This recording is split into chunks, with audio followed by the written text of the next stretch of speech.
ஆத்தங்கர முல்லா மொட்டு பூத்துருச்சி வெக்கம் விட்டு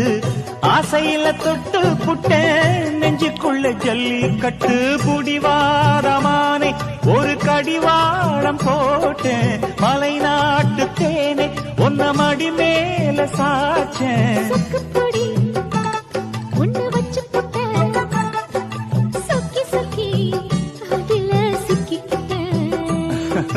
கிச்சிலி சம்பா குத்தி எடுத்தே மொச்ச குழம்பும் வச்சு எடுத்தே ஆமாடி அதுக்காகத்தான்